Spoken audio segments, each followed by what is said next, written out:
Welcome back to the Daily Lift. Did you know that in all of Scripture, we're only told of 2 times when Jesus has said to marvel?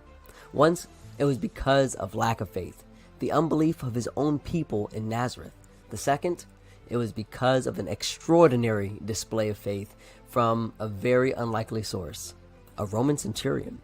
And in Matthew chapter 8, the centurion approaches Jesus in Capernaum with a desperate request. His servant was paralyzed and he was suffering terribly. But this wasn't any servant. Likely this man was dear to the centurion's heart. What's remarkable here is that the centurion, a Roman officer, a Gentile, humbled himself to seek help from a Jewish rabbi. And he said to Jesus, "Lord, my servant is lying at home paralyzed, dreadfully tormented." Right away, Jesus responds. He says, "I will come and heal him." But what the centurion said next is the moment that made Jesus marvel.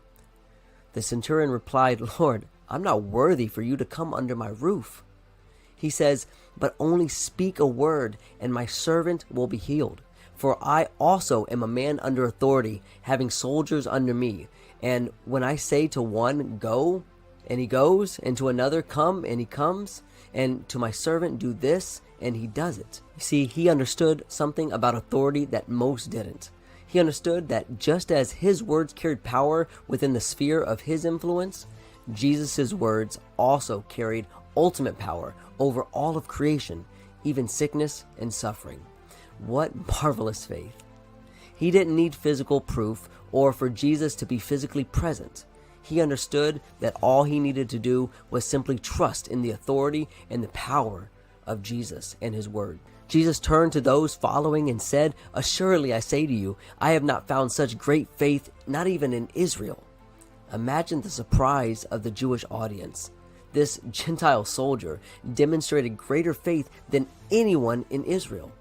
Jesus went on to heal the servant with just a word, affirming the centurion's faith and his humility. So what lessons can we take from this story? First off, faith is about trust, not about status. The centurion wasn't part of the religious elite, and he wasn't even Jewish, yet his faith stood out to Jesus just because it was pure and fully trusting. Also, humility opens the door to God's power. The centurion didn't demand or presume anything. He humbled himself. He recognized that he was unworthy and that his humility magnified the power of his faith. Also, God's authority transcends all boundaries. The centurion's understanding of Jesus' authority reminds us that nothing is outside of God's control.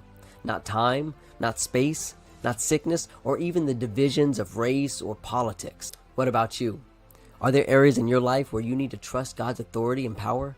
Like the centurion, we don't have to have all the answers. We just need to trust the one who does.